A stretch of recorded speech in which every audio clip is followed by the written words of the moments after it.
Look, I don't think any athlete starts their career with knowing where it's going to go. You know, there's obviously those freak athletes that know they have amazing talent, but for the majority of us, sport is started through as an outlet to have fun, to enjoy yourself, and it just morphs into you setting yourself personal goals and improving week in, week out. And that's what I call your own impossible.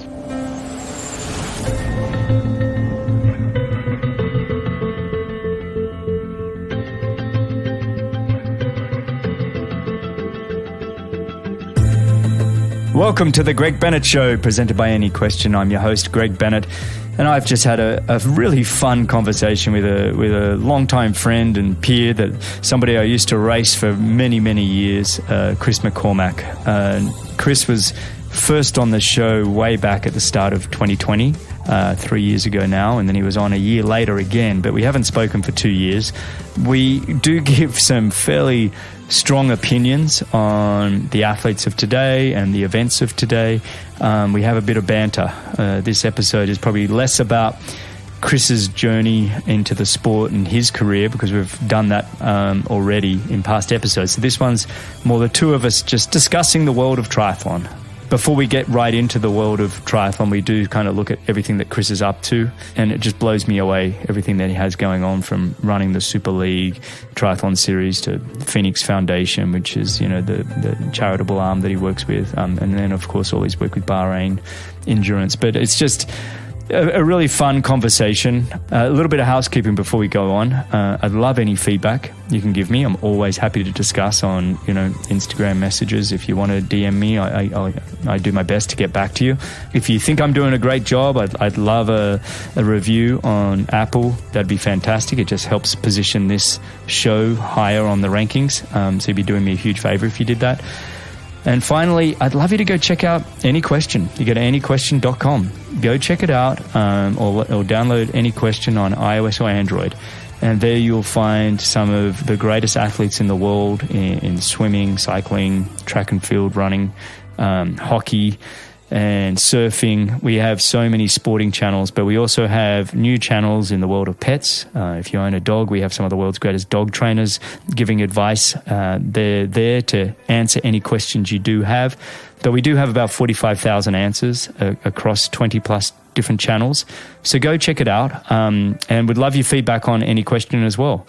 And, you know, we're building it to the world, and it's a fascinating place. We now have over 750 of the world's greatest thought leaders and people that have incredible experience to share with you. So go check it out. That's Any Question. Until next time, I hope you enjoy this one as much as I did. And remember, success comes to those who endure just one moment longer.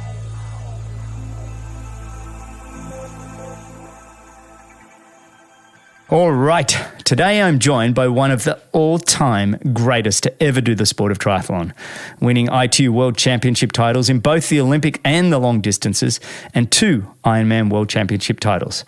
Add to those world titles, and he's somebody that won hundreds of events around the world, and just a truly remarkable career. He's been a prevalent in business world as he was in racing. He's the CEO and co-founder of Manor Sports and Entertainment Group, one of the founders of the Super League Triathlon series, sits on the board of the Pho3nix Foundation, is the consultant and spokesperson for Bahrain Endurance, and he launched his MX Endurance online training platform and community over 10 years ago. It's unbelievable. I don't know how he does it all. And he's been on the show twice before, but not for over 2 years. And you can find those episodes in episode number 8, way back in February 17, 2020, and episode 55 in January 11th, 2021.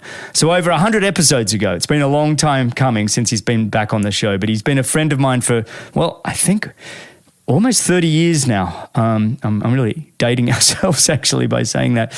And honestly, we raced each other all around the world, had many head-to-head battles, and he always got the best out of me, for which I'm just really grateful for. It's just an enormous honor and privilege to have him back on the show. So welcome, and thanks for joining me on the Greg Bennett Show, Chris McCormack, aka Macca. How are you, mate? Good, Benno. How are you? Well, you've done some talking then. Over 100 shows. I think it's about 160 episodes now. Yeah, it's been fun, mate. I've been so fortunate to just have really wonderful conversations with really amazing people every week, and especially through those COVID years. It was nice to have an adult conversation.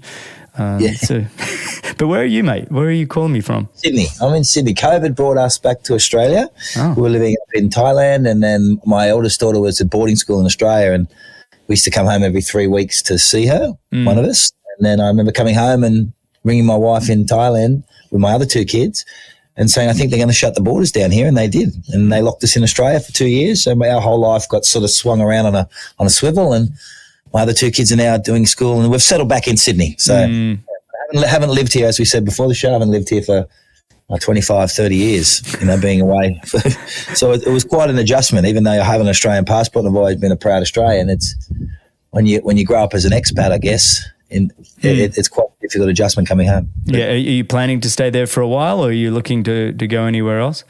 The kids are at school, so Talia's finished now. She's at university, and but Sienna, my middle, has got 2 more years left. She's doing her IB, and then Flynn's just about to start high school. So we would like to leave when Flynn wants to go back to Asia, but we won't go for another couple of years until at least Sienna's finished school, and we'll assess then. But for us, I don't think we'll sit in one spot. I think you sort of live that vagabond life as an athlete and in business. I think we'll, when the kids are sort of grown up, I'm sure they're going to go their different ways with work and study. Emma and I are probably based between Australia and Asia and Europe, between those, It's funny, isn't it? You get so used to that vagabond lifestyle, like you said, and you get itchy feet wherever you are. I actually looked back, and I think I went almost 23 years, where the longest I ever stayed in one place was 3 or 4 months at a time. Even though we had a house in Boulder, or we had a house in Noosa or whatever, we were never in them. Because you were always, gallivanting around the world, and your lifestyle from being, one, a professional athlete, and then now with everything I mentioned in the intro, I mean, you're still clocking up the miles traveling, right? And from Sydney, that makes some long trips. Yeah, I have been, actually. My lifestyle hasn't really changed since I retired from a traveling perspective. I definitely live a bit more. I'm not so hard on myself on what I eat or, stay up than I used to. But yeah, the actual travel and that stimulus you get from moving around and the different people you meet, I've still been able to fulfill that. Yeah, I enjoy it. And my business partners often said to me, I think as an athlete, you always think one day I'm going to go home. So there's always this, it's like there's an oasis on the horizon. I'm going to move home. And when it's all over, I'm going to move home. But you just keep kicking that can down the road. And actually when you do, you think, it's a bit different than what I remembered. And my business guy actually said it to me. He's like, why do you want to be in the one spot? You've never lived like that. Why would you do that to yourself? You don't have to do that. And I never really thought about life like that. And I said, you know what, you're right.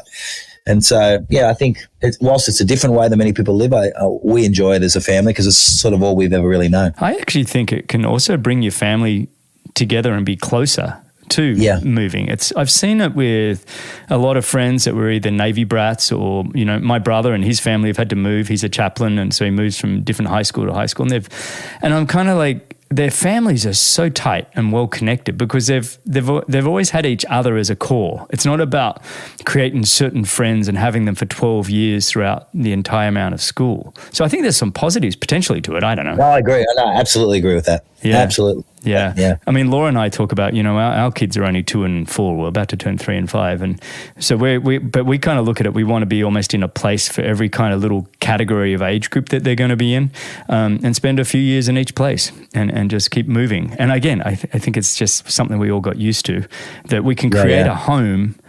We're very good at creating homes quickly. Do you think? Without question.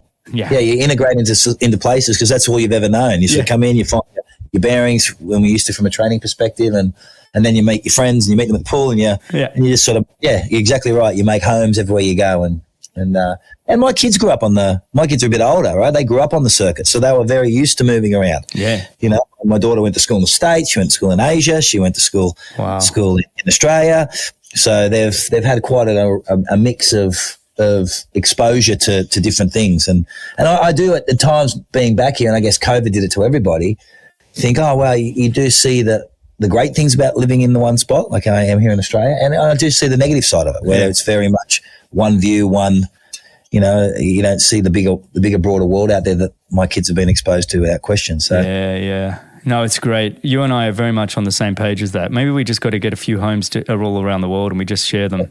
We just rotate. All right, we're going here for 4 months. You want this one? Yeah. I got some work to do. Whatever.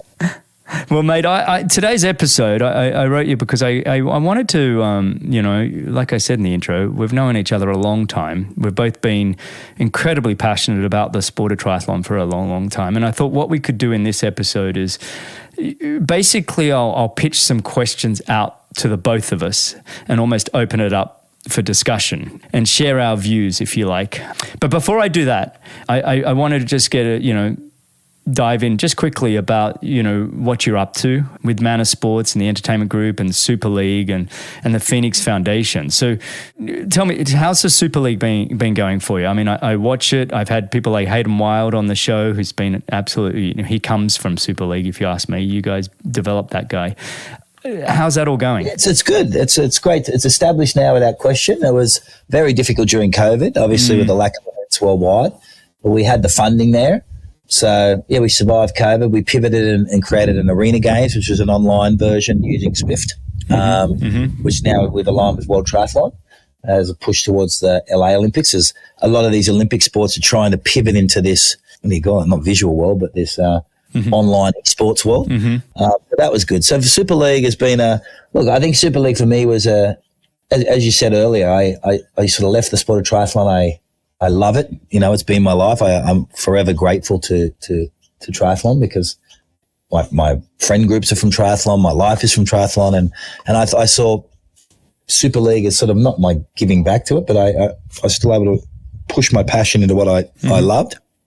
And I still believe the best racing I did was that short course racing. It's the best pathways racing for young kids. I get it that Ironman racing is where all that, you have a midlife crisis, you end up doing Ironman, and that's where a lot of the people sort of live in the Ironman world. But as a young junior, I was always inspired to chase short course. Greg Welsh did amazing things, McKeely Jones, and we sort of came along.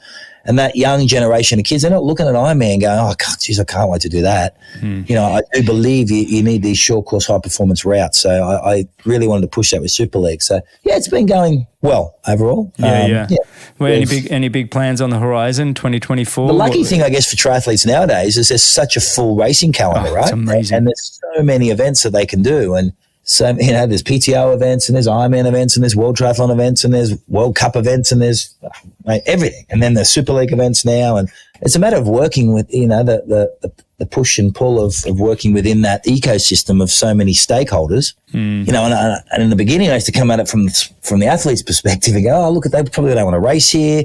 We should put it here. Let's all work together. But I realized you don't have that luxury. It's basically there's a certain amount of weekends empty in a year.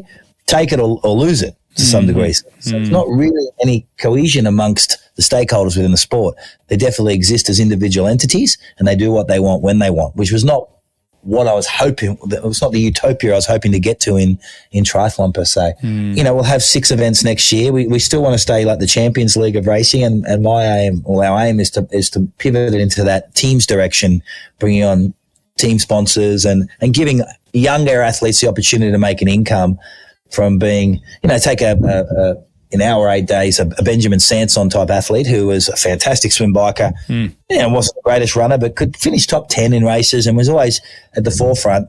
In Super League racing with team dynamics, I want to make sure those athletes, we can showcase those athletes, people are aware of who they are, understand their skill set, and they can make a living off the back, or make some funding, some money off the back of our racing. So that's awesome, buddy. Well, congrats on all you're doing there. I think it's fantastic, and I do see it as you giving back, because I see it, like you mentioned, you and I grew up with that in the 90s, and we both got so much from it. And that it was missing from the world of triathlon. And I think you at the helm, it's been wonderful that you've brought that back. And just to see young athletes like a Hayden Wild and an Alex Yee and these guys come through, it's really been fantastic to see them develop. So it's great that you got that. Now tell me about the Pho3nix Foundation and what you're doing there. The Pho3nix Foundation is we launched that in 2019. It was basically because I was so triathlon obsessed and I saw so many opportunities in other sports. When I say opportunities, I saw so much talent in other sports. Working with a friend of mine who was keen to do some philanthropic work. He's a high net worth individual, and we talked about forming a foundation that empowered kids to do sport, especially as we just, COVID had just, there was a discussion in Asia around COVID at the time, and he was looking at all the numbers around sports participation dropping off amongst young kids and esports taking over, and his best memories within sports and how we knew each other through sports. And we're just talking on a bike ride, and he'd come into contact. He'd lost his father, and he came into contact with a lot of money, and he wanted to do that. And so the Pho3nix Foundation was born, and we started, and then COVID struck us. And it's basically, it's all about empowering kids to participate in sport and do sports and breaking down those barriers. So we started initially with having kids events where it was free entry to do the race, just putting the events on and having kids participate. And then we moved into the schools programs during COVID, where we became basically the physical education. Kids are at home, and we had all these YouTube channels with all these stars, and we had more than 1 million kids go through our online app to do PE at school when COVID was on, and that sort of was the catalyst. And then we started building new programs out, and we've raised almost 80 million euro over the last couple of years to give away. We've put events on, and he's a very well connected individual and very driven around doing really positive stuff for kids. And our big program was going to Beijing and Tokyo Olympics. For a lot of underdeveloped nations, they don't have the high performance funding, so we have 10,000 euro worth of funding over 2 years that young athletes can apply for, and we just pay for their sports and their travel. And that sent more than 107 athletes to the Olympics. Wow. That would never have gone. So it's a really cool, I love it. And what's opened my eyes is the amount of talent there are in so many other sports. And you know that, right? But until you see it or you're exposed to it, you think, wow, you do have blinkers on at times and just focus on the sports you know. But there's so many talented young athletes out there that are getting up every single day and are not only inspirations to themselves, but they're from these villages and towns, and they inspire a lot of people, a lot of kids that look up to them, and they're just empowering them and getting them those opportunities that they would never have had has been really, really cool. So that's so cool. That's the Pho3nix Foundation. Yeah, it's what kind of regions of the world are these kids coming from? Is it all over, or is it sort of? It's all over. He's really bullish, like we were during COVID. Sebastian was like, "Oh, we need to do more. We need to go." I'm like, "Hey, Seb, there's a global pandemic happening at the moment, and it's quite hard, and it's hard to get around." But at the moment, we're all through Europe and Asia. We're going into India this year in 2023, and we'll be moving into South America and into the United States of America in 2024-25. But yeah, it's a multitude of programs. Check out the website, but we sponsor some of the big athletes of the world. When we say sponsor, they become an ambassador, and we tell their story. Because a lot of people's stories, as you know, a lot of great athletes, they weren't always, everyone just assumes they were superstar athletes from young kids. It's not the case. Yeah. And hearing and having kids see their stories and understanding that failure is a big part of everything they do is pretty cool. Yeah, and it's I love that, because it's also, I was talking to Laura about that this morning. Everybody just thinks, well, I can't relate to that person because they're just so talented. And it's like, no. Let's share the story about how this, that's kind of what I do on this show to some degree, is show, look, these are kind of normal people. They might have a little bit of talent, but honestly, that commitment and work ethic and just turning up and really being passionate about wanting to achieve is really what has made them great. But how fun, mate. I think that's a pretty cool project. And then, okay, Bahrain Endurance. You've been with them. You've been working with them, what, 7-8 years now? It's been the 9th season. Season 9. Yeah. We went back again. So, yeah, they're doing great. He's Michael Gilliam, MG. He lives up there. He works directly with. He's a business partner of mine, and I've been in my triathlon career since I was like 18. So yeah, I've known Mick Gilliam, I think, since the late 80s. Yeah, he resides in Bahrain, works alongside the royal family there, and we do a lot of their sports mergers and acquisitions. So they're moving heavily into acquiring a lot of that region of the world sports assets. Football teams. They do a lot in horse riding. MG's going to the Magic Millions, for example, looking at buying horses for the royal family up there, and then we do a lot of we encourage them to maybe invest or buy, because they're building a massive sports city. So the whole foundation behind the whole Middle East, and for what everyone thinks, Saudi Arabia in the middle, and Dubai and Abu Dhabi and all these places, they're trying to evolve, right? They're trying to pivot, and they realize they're not running out of oil, but the world they need to pivot and change. And they're doing a pretty good job. Like, they could do a better job, but they're doing a pretty good job of moving quite rapidly. And a lot of the younger generation, and this is the conversation I have with a lot of the leaders of that part of the world, they were Bedouin people. They were living in the desert, 60 years ago. They're not hyper-educated people, but their kids are, and the kids are the next leaders. So we're working with the next generation who are going to be the future kings and future leaders of this region of the world. And they're all English educated, they're highly educated kids that understand the problems of the region, but also communicate and understand the importance of sport places within the world. And realizing when they build these sports cities, and you just saw Qatar with the World Cup of football, whatever you thought of it, but they realize sport unites the world, and we have, and by doing that, by investing in these big sports and keeping sports alive, they can bring these sports to their part of the world and expose their kids to it, because they're trying to shortcut that. I know growing up in Australia, I went at my local running club, there was Olympians there. You just take that stuff for granted. I didn't realize that was not normal until I left Australia. It's like, wow, okay, I just thought every swimming club you went to, there was an Olympic swimmer at it. But in a lot of parts of the world, in Asia and this part of the world, they're not exposed to that. So by bringing sport to themselves, they expose their kids to it. And it's pretty cool. So we're doing a lot with that now in the triathlon space. The triathlon team's in its 8th year, or 9th season. So we'll do another couple of years. So there's no end in sight for that. And now we're launching a new athletics team. Oh, wow. Yeah, with all the big athletics. And you've got a cycling team too, right? Is that cycling team? Tour de France team. Yeah. So. Are you fairly hands-on with that, or is Mick doing most of that, or are you involved? We do all the marketing and stuff for all that stuff. So that's where Mana came along, my agency. So we run the triathlon team, we'll run the athletics team. The cycling teams run separately in Europe. And we do all the backside marketing and logistics for the team, moving stuff around.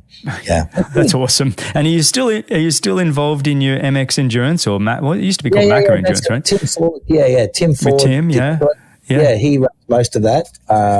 We'll be pivoting that. I'm going to bring that across to the Pho3nix Foundation and just have people race, and all the membership can go to the foundation. But I launched that 2011. So it's called Macca, and then now it's just a little community that run. We catch up with around the world, and we sort of plug them into everything we're doing. So it's just this little ecosystem we built. It sounds big, but it's not. No, I know, but mate, I just one of the things that I've admired about you is you've kept moving. You've got all these different things going. Is there anything I'm missing? It sounds. I mean, plus you're a dad, and plus it's like you got a fair bit going on, mate. No, it's just triathletes. So I used to multitask. I get attention deficit disorder. I need more. What else can I be doing? Where should I be pivoting? What is better? That's the old training philosophy we live by. 100%. Oh well, mate, it's fantastic. Well, let's do this. Let's discuss a couple of topics. And you mentioned events earlier, so maybe we'll start there. The world of triathlon. So this is going to be a bit of a deep dive into the sport of triathlon, and we're two old buggers that are going to give our views on where the sport is and what we think about things. Right. So, first question I'm going to propose to us is: are the events that we're seeing more professional than what you and I had, 10, 20 years ago? When we, you mentioned the PTO and Ironman and World Triathlon Clash. Are they more professional now, the events? I think there's a lot more framework to the racing. We sort of went through that evolution of, pulling our singlets out of our Speedos and the boxes in the transition area and all these changes. But we also saw the pivot in our generation of non-drafting to drafting, right? So we went through that whole transition. The race is more professional. Yeah, I guess they're put on better, but are the athletes more professional is probably a different way of saying it. And I would say there is I wouldn't say they are to some degree. I would say that level there's definitely a level of science and performance that's come in that we just weren't exposed to, and technology. They're a different thinking athlete than we were. Cause I don't know about you, but for me, I always felt this desperation that this could run out at any time. And I only had a finite amount of time in the sport. So I needed to make hay while the sun shines, and to be a professional meant that I was a professional in every essence of the sport, not just in training, in racing, in the commercial side, and in basically maximizing my opportunities while I had them. And my fear was they're only going to last another 2 years. I kept thinking in 2 years it's done. I think we talked about it on this show before. When Courtney Atkinson came, we were like, I was 22. I saw Courtney Atkinson, a young Australian junior, and thought, I'm done. And when this kid grows up, I'm finished. And so I was always desperate to do stuff more. So I think from that perspective, the athletes all had that that very driven. I want to race as much as I can. I want to be as professional as I can in a short period of time. And a few fortunate ones like us extended our careers. But nowadays, the events are actually better. But the athletes, I would say, mate, they don't communicate with each other. They communicate on their phones. There's this connectivity without them ever racing. It's sort of moving in that boxing world where the best don't come together like they used to anymore. Do you think there's a part of that in almost the community and the social side? I don't know about you, but we go to these World Cup races in the 90s or whatever, right? And you'd all be in the same hotel. You'd all get up and have breakfast together. All the different countries would communicate with each other, and there was a little bit more of a, I don't know, I feel like there was more bonding. And then as we got more and more into the Olympics, it was like, and we got more collared T-shirt guys involved, it was more administrators than athletes and coaches. And all of a sudden we lost that ability to sort of just sit and chat with people from all around the world. And not to say that has anything to do with being professional, but I feel like we lost that little bit of, I remember just sitting down with the German team or the Danish team, whoever it was, over breakfast, and then you'd be racing them in the afternoon.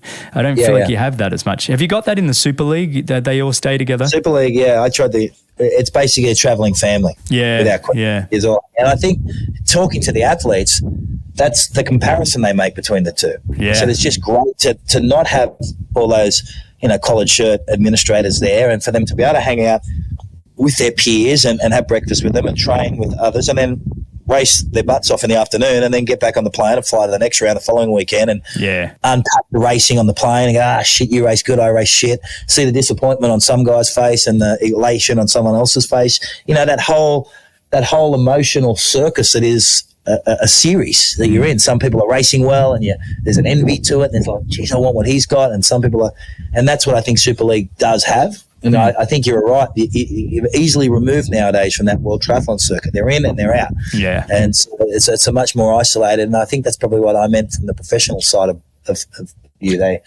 They're all in with their little team. They're not assessing it from their personal perspective. So it's but I think from the opportunities for triathletes now are much more. I think the commercial opportunities are probably tightening up for a lot of them. There's a few at the top making a lot, and the rest are struggling. But man, if you want to race like we race, you can make a serious capital now. Seriously, you could have a full calendar where you highlight some of the PTO races where the prize money just seems to be going up and up and up. I saw they had another really solid round of funding, and I think when you're considering if you do those 3 to 4 PTO races, if you do race the Super League, if you're in a few of the world triathlons, the World Series, maybe throw in a Clash Endurance or something else, maybe a couple of 70.3s, you really have opportunity to race. One of the beauties I thought from COVID was there wasn't as much racing, so we actually got to see the best race each other together more often. I can't tell if we're getting a little bit more diluted when we look at the races now. People are picking which race. Am I going to do PTO? Am I going to do 70.3 Worlds? Am I going to do, Collins Cups or whatever it is? I don't know. I like it that when athletes, we don't have so much that everybody has to turn up and race one event. I think we got that in COVID. I agree with you. I think the fact that we have so many races, not many of them are competing against each other, but they have that opportunity. I think the PTO is definitely moving in that way, and that distance of that PTO racing is a nice distance. It's perfect. It's perfect. Yeah. And like you said, you don't really need the big sponsors anymore. You've got a lot of these athletes coming around. But man, I said, no, there's 100. I said, I'd hate to be racing with you because I said, guys, mate, I would have just been sitting there, man, there's too many races. I was trying to fill the calendar when there wasn't as many races back in the 2000s. But now, you could fill the calendar each week with some serious money. Serious money. You take the middleman out. I mean, that was the end of my career from about 2005 was I'm not going to chase sponsorships anymore. There's some big money races starting to turn up. I'm just going to try and win the six-figure wins when I can, and then I don't have to worry about working with sponsors. I can just win the prize money, take the middleman out. And now, I mean, you take an Ashley Gentle or who else is, I mean, look at someone like a Hayden Wild who I had on the show and just love that kid, by the way. Not a kid, young man. He's earning a solid six-figure amount between Super League and the World Triathlon Series. And I think he even raced the Collins Cup. But the young the athletes in their 20s and 30s now, honestly, if you can be racing Super League, World Triathlon, and the PTO, you don't need to be looking at Ironman. You don't need to be going to Kona. You don't need to make that your focus anymore. If you're a reasonable athlete, have a little bit of speed, have a little bit of endurance, you can seriously be making a very strong six-figure income without sponsors. You should be pursuing that as a young athlete. Of course. So I guess that comes back to the events question you made. Yeah. I think the events, the people putting on events like myself and they're doing a fantastic job, right? Now that the onus now falls back on the athlete. The athlete's got to sit there and go, okay, because a lot of these athletes still only want to race.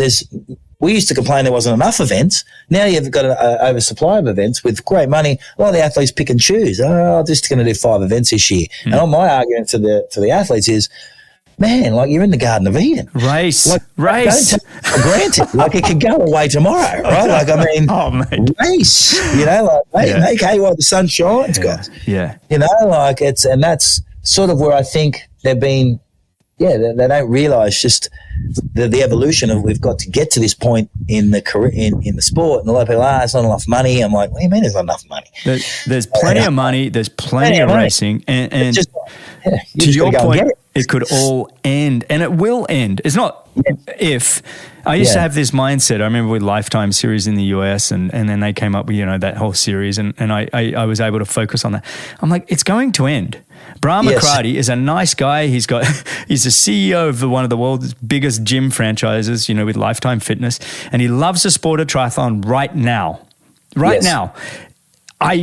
That doesn't mean it's going to last forever. It's tiring. Quite often they last about 7 years, these events, whether it's Lifetime, High V. We've seen them all come and go. The Grand Prix we had in Australia.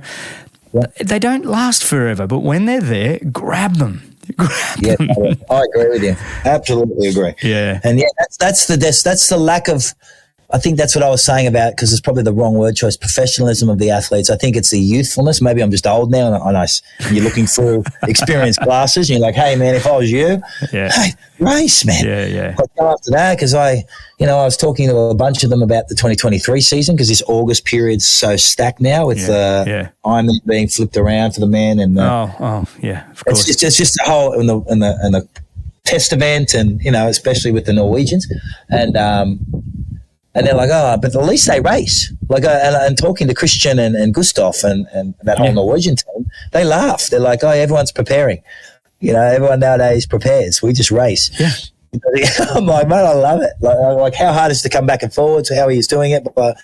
And they've got an interesting, they're traveling as a high performance team. They're the first group of athletes that are training for ITU with their national federation and training for Ironman with their national federation. There is no change. You don't have to pick one or the other. So the whole system doesn't change. So they can pivot back and forwards. And they said, we laugh because everyone's racing into form, but no one seems to find it anymore. I cracked up. Well, there's so much truth to that. It's like the number one piece of advice that I give any young athlete is I just tell them, race. Race. Because there's even a great training day doesn't equal a bad race. You get so much learning even from a bad race. Go and put yourself on start lines. It's so funny. I actually use that analogy in the company we're building with Any Question. And in this tech space, as you build it, it's called a minimal viable product. You put out a minimal viable product every few weeks and you keep updating your product, And I said, we got to just keep putting stuff out there, because you'll see so many companies, there's so many tech companies that are all building great products, but they're not releasing them to the world. And so they're sitting there for years and years and years trying to search for perfection. And it's exactly the same as athletes. Training, trying to find more, trying to be better, and they're not putting themselves on start lines. And that to me is the most infuriating thing. It's go race. And I think I've said even on this show, if I was a high performance director of any of these countries, I'd be calling Chris McCormack, and saying, right, what do I need to do to get as many of my athletes from my country onto the Super League start list? I'd be then lining up every World Cup and World Triathlon series I can. I'd be calling Sam Renouf from the PTO and finding out how I can get my athletes to race. I mean, I want them to, as a high performance manager, that's one thing, but I actually want the athletes coming to me being desperate to race. You know, that's what you're meant to be doing. Look, there was no problem getting you to race, Benno. There was like, there's some responsibility of that needs to lie on because I always wanted, when I was a youngster, the opportunity to pin a number on and go a race against Greg Bennett or Craig Alexander or, Troy Idler or someone back here in Australia, Greg Walsh, Brad Bevan. Yeah, Miles. Mate, I couldn't wait. Like I used to get my ass kicked, right? But I go straight to the results and go, man, I was 30 seconds behind him in the swim this week. Next week, so I think that whole racing mentality, I was looking for the magazine for the next race to enter. So that's gone. That's 100% gone nowadays from the athletes. That decision is made by their coach as a 15-year-old. But they're going through this and they're like, I'll speak to the coach whether I race next week. Are you racing this? Are you racing the grand final? Let me speak to my coach. I'm like, how aren't you in your head have your own vision of what you want to do as an athlete? Like I guess we were motivated by the racing and the improvement, and I guess by being a professional because there wasn't as wider ecosystem, so you had to make money where it was, and there seemed to be a desire to make money and to be a professional and buy things and be a professional in all sense of the word, not just an elite athlete per se. But that's sort of gone now because I think there's so many opportunities for them that an athlete can come along and it's great for them and make 50 grand in an event or 100 grand here and they can pay their lifestyle. So they still remain that lifestyle type thinking athlete, but they're not really thinking of the long term and what they should be making out of the sport with all the opportunities they have. And I think they come out the other side. You see some of the older ones now, they go, wow, geez, I miss that. I let that opportunity go. And they see it as they hit the sunset of their career as opposed to sitting in the middle of the day. Grabbing it while you've got it. There's almost like you're losing a bit of that hustle, a bit of that scrappiness that I think was probably in. Where do you think the sport's going to go the next 10 years? We're talking about it's in a pretty good place right now with PTO, Ironman, World Triathlon, all of those, Super League, everything's happening right now. What do you think? The next 10 years, what does it look like? Look, I think, and maybe I'm looking at it through old eyes again. I think the sport's sort of not plateaued, but it's so much there. But there's so many. It competes against, from a mass participation point of view, I guess we'll stay there, and because that's still at the core of what feeds triathlon per se. It's fan base. It's people that know about it.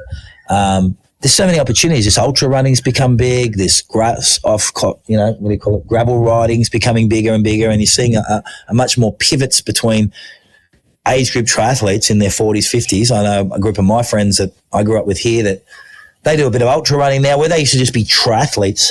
Now they do ultra runs, they do trail bike. They spread their expenditure across multiple different facets. Now, a lot of those events are owned by Ironman anyway, so I guess it's the same company. But they're not just triathletes per se. I think on the short course side, I think coming from seeing the system in Australia, I think the lack of racing for young kids is a limiter on bringing kids to the sport. Oh, massive. I see it. There's no pathways for them. They don't do anything. There's no races. They go into a 1K time trial in the swimming pool and a 5K run, get a time, and they qualify for a world championship. That doesn't work. No. Like it's No. that's the death of the sport from the grassroots level. So I think we're at a plateau. I think it's in a healthy place. I think the stakeholders need to probably get more aligned and start working together from the perspective of the sport first, but it's not going to happen. That's, I guess, very ideological in my it's just not going to happen. It's business and behind it all is big business. But I don't know. We've got a recession coming. Is that going to affect mass participation? I don't know. But I think overall, I think the sport's healthy. I think we're at the top of the hill from a mass participation point of view. I think Ironman is always going to encourage people. I went to the Barcelona Ironman this year and hadn't been at an event for 5 or 6 years. I did the 70.3, had like 5,500 athletes. But I must admit, watching that finish line again, standing there and watching the Ironman athletes come over, that is a very, very powerful product. Very powerful, and it changes people's lives, and it's very inspiring. And so I think that's always a lure, and it's always going to grab people. But I think we need to do more for the grassroots, for the kids, for the next generation, because you're just going to run out of them. It's interesting. It's really interesting. I mean, we're seeing, the professional triathlete organization come about this last few years, and they seem to be just throwing money all around. I feel like if I was still racing, you'd be just doing everything you can to get in the way of that, right? It's like, look, right now they're just throwing money around. Yeah. Sort of, I see them doing a lot of positives too. So I'm not just saying they're just throwing money around, but they want to try and they're getting into the event side of things, which I was a little surprised at. I kind of figured a professional triathlete organization that's run by the athletes, for the athletes, professional athletes. I was surprised that they started running their own events, but it's another whole category. Again, I always look at sustainability of all of these things. Impressed to see that they had a decent round of funding. I agree with you. I think Ironman is just Ironman. I think they've done well to market themselves for 40 plus years. That it's like they're here now and they're here to stay. I see other events, Clash Endurance and others. That wants to sort of do them in the racing track, Daytona type racing tracks and things here. I don't know how sustainable that's going to be if athletes want to keep coming back and doing that kind of style of racing, if that fires them up. But, you make some good points about the youth and how do they get into the sport and are they excited about it like we were? For me, I can't tell if the sport's become more clinical. You can't get excited about it unless there's something to get excited about. Yeah.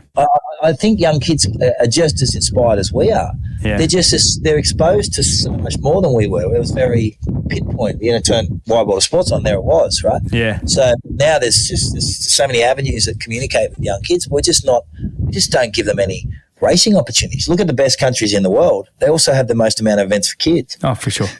I see it here in Australia. It's a disgrace what's happened. Well, that was look back in the 90s. It was we had more racing than anybody, and it was all live television, and we were put under high pressure from a young age. And now you look at the French. The French have all the racing, and suddenly they've got all the top athletes in the world, and all the great young developing athletes. The UK, lots of racing. Doing under 23 worlds, under 20. It's the mix is there. You know what to do. I just don't understand why no one's doing it. It's race.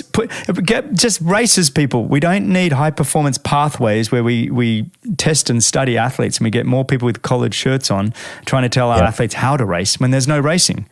Yeah, there's no racing. Absolutely no racing. It's obscene. For the young. We've spent half the show talking about there's so much racing. But now you're seeing 21, 22-year-old kids pivoting to Ironman. Yeah. Like, why? Yeah. Like why? That's where you realise there's a hole, there's a problem, right?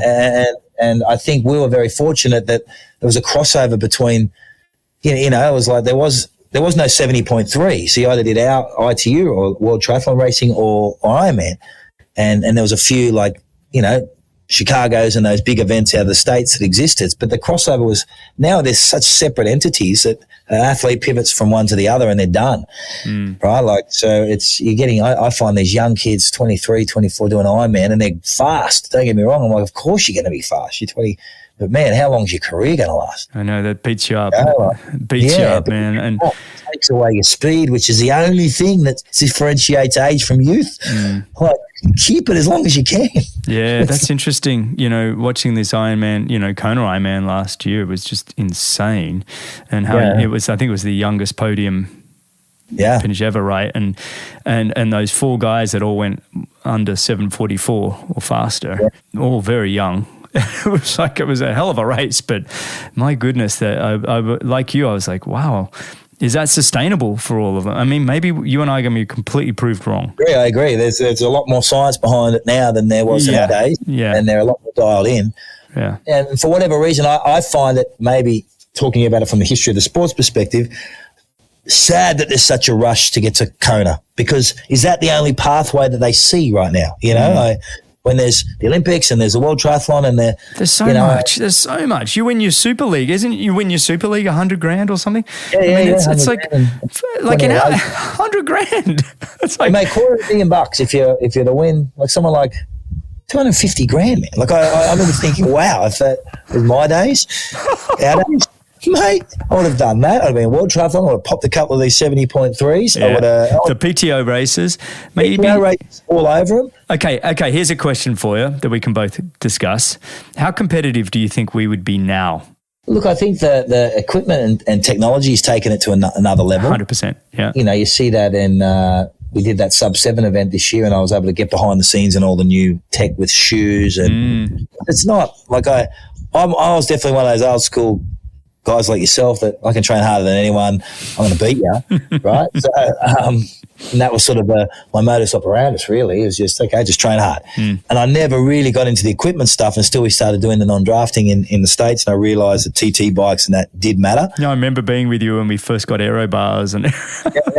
I'm like, shit, this stuff like makes a huge difference. Yeah. And now it's next level. They got equipment. They got all their uniforms are fast. They got the Super Sapien stuff that they stick that tells them when to eat, what their glucose level is. Not like thumb in the air like we were. Do I need to eat now? Or I'm vomiting. Do I need to eat more?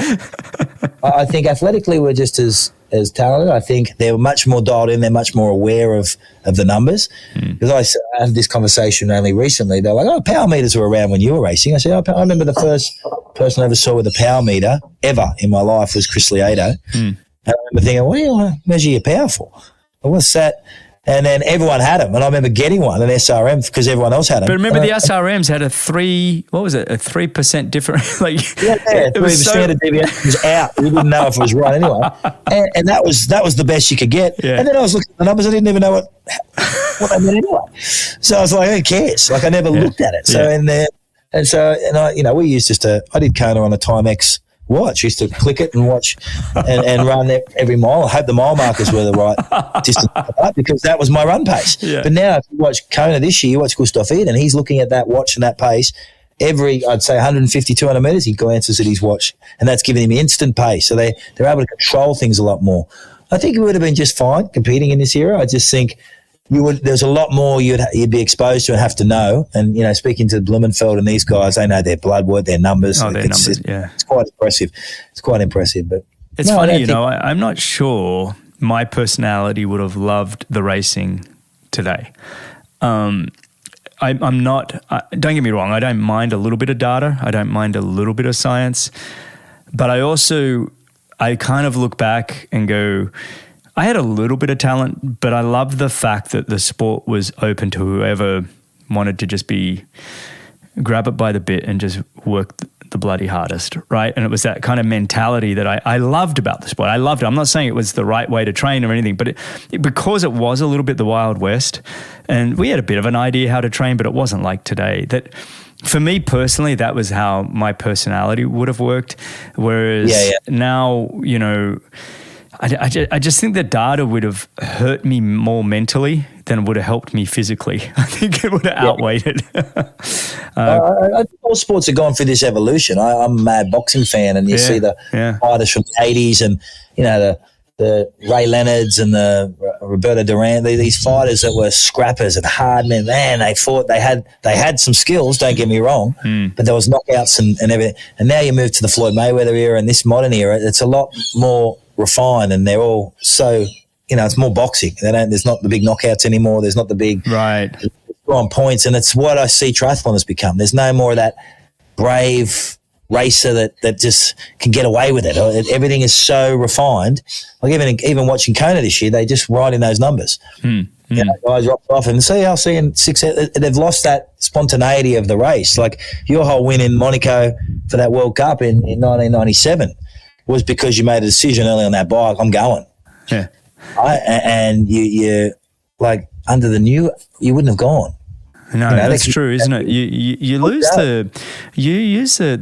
the sense of play, almost. Like, and for me, it was always play. When I was free to play is when I really felt like, and I went above and beyond whatever. I always felt like I look at the data and the science sometimes and go, is it limiting? It's like, is there potentially that you're not going where your body's never been before? Are you missing out on something? Is it holding you back? That's a question, I guess.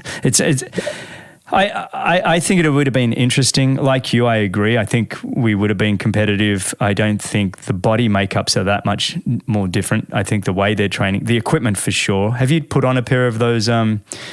I put a pair of Pumas on just before sub 7 last year. I was trying them, and I thought, are you talking about the running shoes? Yeah.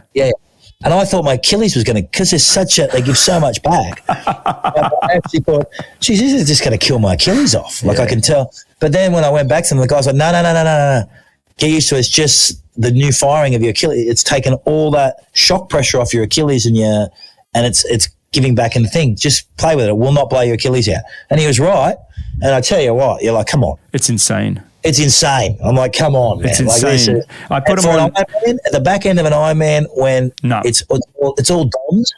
When you're not in the back end of an Ironman, you can run. Your legs are too sore back in the day. Now that just gives back. But I mean, that's taken away the DOMs, so that you can see why the marathon times now are going to come right down. Well, it's not just a marathon. Think about it. If you're training in those kind of shoes, or if you're doing Ironman events, or you're doing that kind of work that you're not damaging your body, you can increase your running miles and do it with less fatigue, so then you have more energy to do better work on the bike. Yeah, you're right. And so I remember putting on a pair on I was coaching an athlete in 2018, and he'd gone out, so I grabbed his shoes and went for a quick little run in them, and I was like, I was that tempted almost to make a little comeback.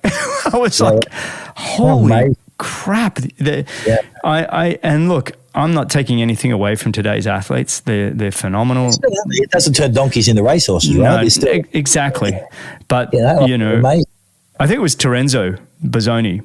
Remember that year Terenzo, he kind of won an Ironman, then the week after he won a 70.3 in South America, and then he was, and I loved Terenzo. But I think he was the first one I ever saw in these super shoes, and he was just backing up race after race. I was like, there's something here. There's something going on here. This guy's on it.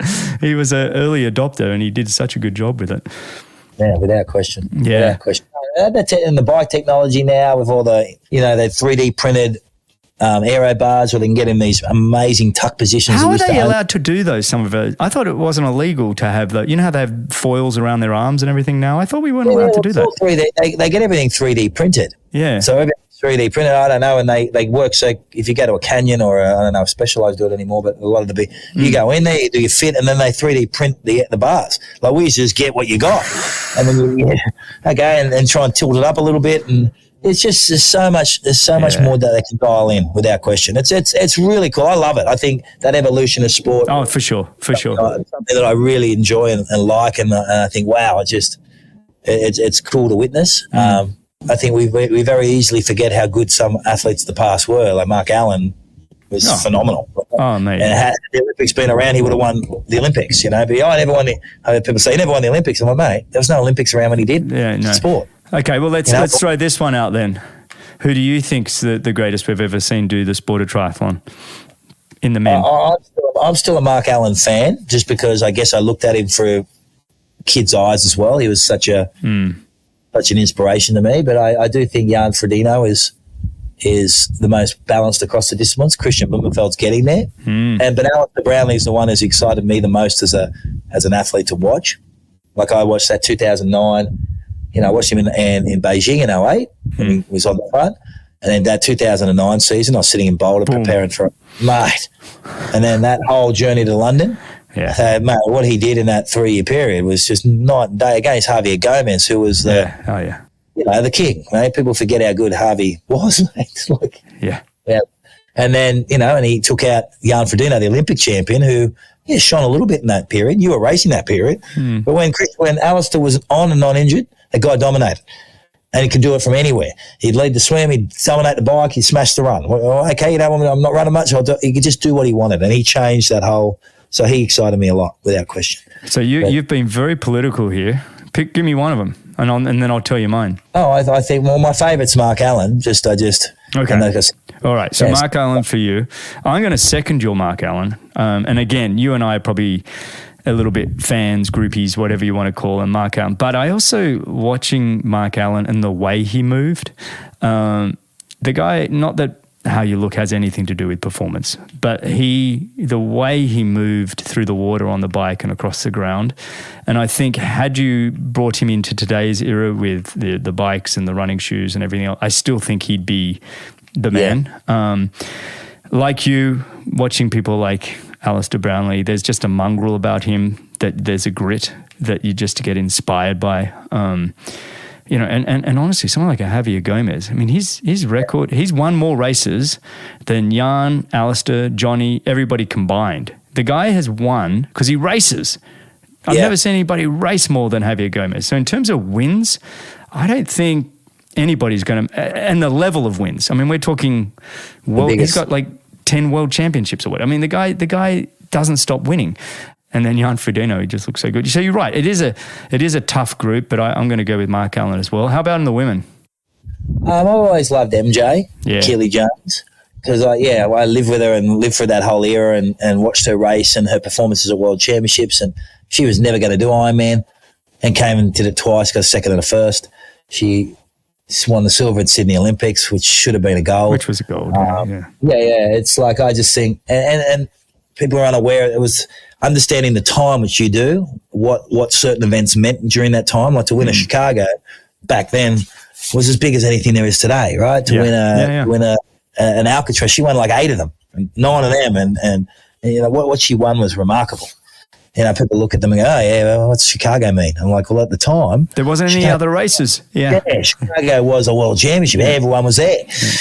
That was bigger than a lot of the races you're seeing today because everyone went to those events. So she won on the biggest stages at that period of time against the best in the world at that period of time and did it year after year.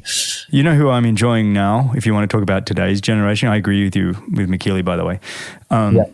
Flora Duffy. I know awesome. Flora's awesome. What she is doing this past decade is, I don't think we're talking about it quite enough. I mean, Olympic gold. She's got 10 world titles across ITU, the Triathlon World Series and Xterra and things like that. She swims, bikes and runs with the very, very best in the world. I mean, she's, in terms of actually just looking at skill set, swim, bike and run, forget about titles. Flora, big shout out. I think she'll be good to half Ironman distance. I don't know if she'll love the Ironman if she ever decides to go that long. It's whether it's size. She can do whatever she wants. But you must get to that area, that area of success where, and you get to be selective of what you enjoy to do. You sort of went there, right? Of course. Why would you go to Ironman? She'd be taking a pay cut. She'd be taking a pay cut. At the end of the day, I don't really love it. I actually love what I'm doing, refining my craft and competing against. So I understand that. I watched Flora in Abu Dhabi and went, wow. Yeah. Because I knew how good Georgia Taylor Brown was going. Yeah. I know how good Flora Duffy is, don't get me wrong. But she'd come off less racing. And usually, I usually pick the momentum with the racer to some degree. They've of course. Yeah. They're in form. They're in form. And she just dominated.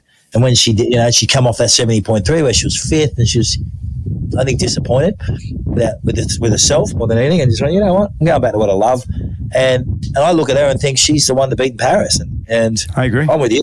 I think she's her bike skills are remarkable, and the way she runs off that bike is there's a lot of work for a lot of the other women have to do in order to dislodge her, because I don't see her slowing down at all. And the thing I love about Flora is you and I both knew her 15 years ago. There was nothing about Flora that you're like, she was going to be in a conversation when we talk about who's one of the greatest to do the sport. Like she had obviously some talent, but there was nothing to be indicating how good she was going to be. I remember her as a kid, she was more of a swim biker. Her run was a real run was not good at all. But over years and years and years of just keep turning up and staying consistent and doing that consistency with intent and passion, she's come out rocking. I mean, then you got to include people like Daniela Riff. What she's done, dominated that world. Look, we could go on and on about the greatest in the sport and everything, and you and I probably have. We shared enough rooms and hotel rooms and training, and we'd go on and on about this before we'd have to race each other the next morning. But, I think what the Norwegians are doing, Gustav Iden and Christian Blumenfeld, they're going to be in this conversation if they're not already. The fact that Christian's an Olympic gold medalist and they're 70.3 world champ. Yeah, 70.3. He's got them all. I know. Yeah, hang on. We kind of in 18 months. The thing is, it don't happen in 18 months, folks. You meant to do it over 10 years. Hang on, this isn't right. He's amazing. Yeah, and they're two great guys as well, and it's been phenomenal to watch that system. And it's not, like you say, 18 months, but we've seen Christian battle on the ITU World Triathlon scene for 10 years before we really saw the breakthrough. We brought him across to Super League at Hamilton Island. That's right. Yeah. So I brought him because I wanted a flag. And I remember ringing Dag Oliver, who runs Horseman. I said, Dag, I need a Norwegian. Who do you recommend? No way. Bring him out. I'm done. So I ring Christian Bird. Do you want to come to Australia? Yeah, I was going to go to Mooloolaba. I said, stuff Mooloolaba. Come to Super League in Hamilton Island. I'll fly in. And he's like, oh, done. And so we met Christian then. If you watch the Super League Hamilton Island, he's a young kid winning the Eliminators and the thing. He's in everything. And you start to see that racing. Oh, he loved it. He loves the grit. Yeah. He's on everyone. You're like, oh, I loved it. And then to see his evolution over the last 5-6 years has been really, really cool. That is cool. I didn't know that you brought him up. That's real. I now remember seeing him on that Hamilton Island race that you guys put on. So cool, mate. Hey, let's fast forward this show. I've kept you for an hour, and I kind of want to just ask you a few final questions that we can both discuss. And these are a little bit more rapid fire type ones. Okay, just going a long way back. What would you tell yourself, your 18-year-old self? What would you go back and tell yourself? What would I tell myself, an 18-year-old self? Keep chasing what you're doing. It's a great... The direction you're going is a good one. Yeah. It's a good life. You're going to have it. Yeah. So, and I'd probably say slow down a little bit in your head. I was always ADD or hyperactive. I would slow down.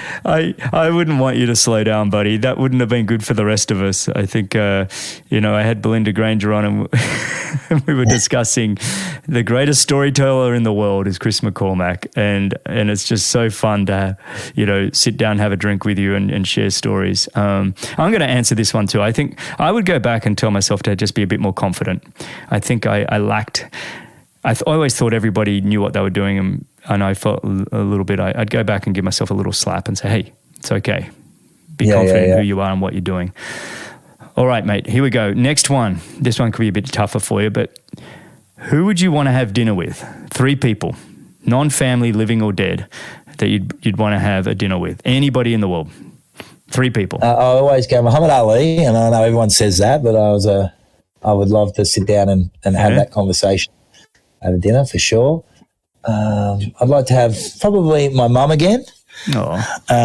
Only because now I'm older, and she passed when I was so young. I didn't think I was young at the time, 24, but I remember that. I would love to know who she was as a person. You only knew her as my mum, but now you're older and you've got kids of your own. And third person would probably be, who else could I go? Geez, it's a hard question, Benno. It is a hard one. Well, how about I'll give 3 and then you might like one of mine. So I want one that's going to be a bit of fun and a bit of banter. So I'd go The Rock, Bill Burr, the comedian, and Joe Rogan. I think Joe Rogan, Bill Burr, and The Rock, we'd have a really dinner. I'd go Chappelle, and I'd listen to your conversation. I'd have but I wouldn't want to have Chappelle or Bill Burr either. That'd be fun. One of those guys. Yeah, I think they could have the whole conversation. I could just sit back and listen. I'm more than happy just to sit back and listen and drink a nice glass of wine or my tequila that I'm into. But you could. All right, mate. Well, okay, I'm going to finish now. These are super rapid fires. Are you ready? Yes, done. One book you would recommend? One book I'd recommend is 12 Rules for Life by Jordan Peterson. Yeah, it's a great book, isn't it? I love Jordan. Yeah. I would add, my book is probably Shoe Dog by Pho3nix. Do you ever read the Nike story? No. I watched, there's a documentary on it, which was fascinating. Oh, cool. I haven't seen the doc. Yeah. I've enjoyed that one. All right, 2 most used apps on your phone. 2 most used is Instagram and my ComSec trading app. Really? Nice. Yeah. Are you fit right now? Are you reasonably fit? I was fit, but now I'm not but now I'm training for the London Marathon now. Are you really? Yeah. Geez, weren't you planning to do that before COVID? I remember you had a bet. Now we're coming back around to it. So we're all like, okay, so it's April 26th this year. And do you still have your bet? Didn't you have a big bet on it or something? Yeah, a whole bunch of the boys. Yeah, we're all going. I love it. Yeah. All right. Toughest race you've ever done? For me, it's going to be Kona. And always hard. Yeah. I'd say Borneo 93. Yeah. Borneo, I don't know if anybody knows, right on the equator. And it started at 1 p.m. I remember racing with Locke Vollmerhouse and a few others. And it was so hot. It was ridiculous. It was the fastest run was 41 minutes by Dimitri Gag for the 10K. And everybody just walked and swore, and it was just brutal. Anyway, first job. My first job was at Sizzler. Yes, me too. Well, actually, I was a labourer before Sizzler. Sizzler and year 12 at school. I love it. All right. Out of 10, how cool are you? If you ask me, I thought I was in the 8s and 9s, but if you ask my kids, well under 5. Oh, I love it. I figured I wanted to answer this one as well. So I figure I feel like I'm becoming cooler the more I just accept who I am these days. I'm not trying to be anybody else but myself. And I think when you can get to that point, you do just feel definitely good. All right. Who would you want to play a movie of your life? Leo. This is my favourite. Leonardo DiCaprio. Probably not the right guy, but he's my favourite actor. So if anyone's playing me, Leo can do it. I love it. I'm going to pick Cillian Murphy from Peaky Blinders. You know, oh, okay. You ever watch that show? I know Peaky Blinders, yes. Oh, mate, he's the dark-haired guy? He's Tommy. He's the main main brother. He's the one that leads the gang. Very cool. Yeah. All right. Which decade of music is best? I like 80s and 90s. Yeah. Yeah, I agree. That's easy. Unless there's a good remix these days of an 80s song, I'm happy to listen to exactly. But it's exactly. the foundation, the framework of the music is from that. Yeah, exactly. All right. Favorite race? Favorite one you've ever done? My favorite race to do every year, I used to like doing Alcatraz. Yeah. Because I had friends in San Francisco, so it was a great week away. Yeah. Straight from Alcatraz. And then Noosa was always a great weekend here in Australia. Yeah. Just the race was fun, and I used to like the racing from a holistic point of view. It's the place, the venue, the actual race, the organisation, the vibe, your friends. It was that whole experience. With those were always two great races. Yeah, 2 ones, and you'd add Roth to that, wouldn't you? Yeah, it was a different experience. It was more of a race, a brilliant race. Right. I miss the other things that I guess when I look back now were fun. You know. No, I get it. The parties and everything that went with it. Yeah. I'm going to add, I always loved Mooloolaba. I'll never forget that race with you where we both came first and second out of the water, which for everybody listening, that never happened, where we would get first and second out of the water together because it was a decent sized surf. And so Mooloolaba was a favourite. Hamburg was pretty cool just because I've never raced in such crowds. And then LA and New York just because I had a bit of success there. But all right. Where's somewhere you haven't been that you'd like to go? Somewhere I haven't been that I'd like to go is, honestly, I'd like to go to Paris, and that in the winter. At the time of year. Just more so, I've pretty much been everywhere I want to go, like most places around the world. Yeah. But I've only done them in summers. And I'd love to go for that winter experience only because you see the photos and then you think, oh, mate, Paris in winter would be lovely, or so. You know, Laura and I did that one year. We did a world trip from Noosa. We were in Noosa and we were like, let's get out of here. And we had all these points. I don't know why we had to do it. There was a meeting we had to do in Switzerland. That's right. And so we said, let's do a world ticket. And I did it all on points, whether using United or everybody. We went business class all around the world, and we went to Switzerland. We went through Qatar, and then we went to Switzerland. Then we caught the train up to Paris in the middle of winter. It was beautiful. And then we flew to New York, and we did a few nights in New York, and then we went back to home to Boulder, checked out the house. It's a very different feeling though, eh? The winter than it is in summer. It was fun, but you can kind of do it if you just jump on a plane and just go for a week, 2 weeks, and just I don't know. Well, that's exactly what I want to do. We're just going to get through our kids.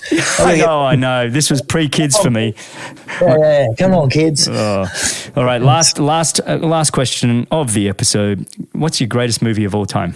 I always still love Braveheart. And I like old. And I do like The Wolf of Wall Street because I like Leo. And he just makes me laugh, that whole movie. That's brilliant. Isn't that movie brilliant? I know mine's a bit sappy, but mine is just Chariots of Fire. I like The Notebook. No. Serendipity. Serendipity. I can't say I've even watched them. But anyway, mate, this has been awesome. Just to catch up, buddy. Yeah, It's been 2 years. It's too long. If you're ever in South Florida, please let us know. No, I'm coming over for the Formula One in Miami in May. Oh, seriously? So, yeah. So we'll have to catch up. Yeah, definitely. Please send me a note when you do. I've got a few connections in that Formula One world, so maybe we'll try and get down there ourselves. All right, buddy. What's next for you? Just New Year's now? I'm going to the gym. My day one. The gym. Come back. Here we go. Yeah, all the kids are going to Thailand. We're all going to in 3 weeks, so I thought I'd better cram because we're going to have the shirt off. And I don't think my kid's heckling me. Yeah, you got to get. Oh, Dad, can you put a shirt on, buddy? It's disgusting. So I thought I'd better try and start. Well, this was fantastic, mate, and thanks for coming on and just having a bit of banter and chatting about the sport, and I found it very entertaining. I hope you enjoyed it as much as I did. It was a lot of fun. Always. Everybody listening, you can find the show notes and timestamps and everything else at bennettendurance.com/media. Thanks a lot for listening. If you've enjoyed the show, your support would truly be appreciated. You can visit the Patreon page, or you can subscribe with your podcast app of choice. Don't miss the next episode, so subscribe and be notified. For show notes, if you want to know more, please visit bennettendurance.com. I'm Phil Liggett, and on behalf of Greg Bennett, here's to the next time, and I hope you will join Greg again very soon.